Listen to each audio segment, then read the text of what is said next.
Hello guys, আসসালামু আলাইকুম সবাইকে। জোসনা রান্নাঘরে স্বাগত। আজকে আম্মু রান্না করতেছে মুরগির মাংসের রোস্ট। তো প্রথমে আম্মু একটা প্যানে দিয়েছে 1 কাপ তেল, তারপর পেঁয়াজ কুচি।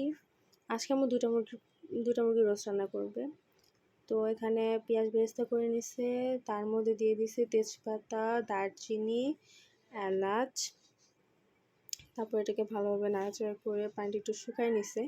তারপর দিয়ে দিছে ধনিয়ার গুঁড়া 2 চামচ, তারপরে আরও 1 চামচ দিছে কারণ একটু লাগতো। তারপর দিছে এখানে গরম মশলার গুঁড়া পেস্ট করা, মূলত এটা আমরা বাসায় করছি। এখানে দারচিনি, এলাচ, পোস্তদানা, চীনাবাদাম, কাঠবাদাম, তারপর আরও জায়ফল, জর্তি এরকম মশলা দিয়ে তারপর এটা বানিয়েছে। তারপর দিয়ে দিছে এখানে লবণ স্বাদ মতো। এটাকে ভালোভাবে নাড়াচাড়া দিয়ে কষায় নিতেছে। তারপর এখানে দিয়ে দিছে লাল মরিচ। তারপর আবার এটাকে নাড়াচাড়া করে নিতেছে আম্মু।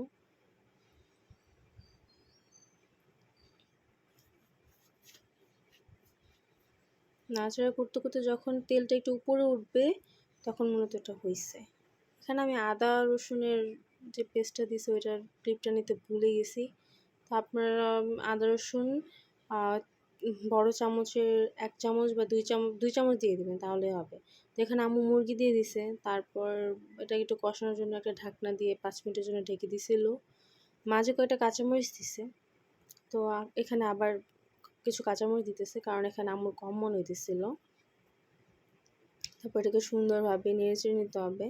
তারপর এখানে আম্মু একটু টক দই ইউজ করছে। টক দইটা দিলে স্মেলটা সুন্দর হয়।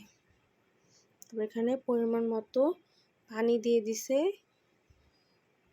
তারপর এটাকে সুন্দরভাবে নেড়েচেড়ে 10 মিনিটের জন্য এটাকে আবার রেখে দিবে, যেন মাংসটা ভালোভাবে ভিতর থেকে হয়ে যায়। এই তো 10 মিনিট পরে এরকম দেখতে। তারপর এখানে আম্মু একটু লিকুইড দুধ দিছে। তারপর এখানে দিয়ে দিছে পেঁয়াজ বেরেস্তা। তারপর এটাকে আবার সুন্দরভাবে নেড়েচেড়ে নিবে।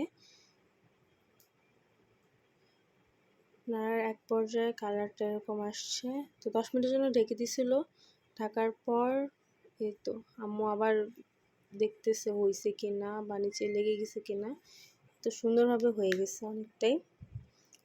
তারপর ইন্ডে কিছুটা এরকম আসছে।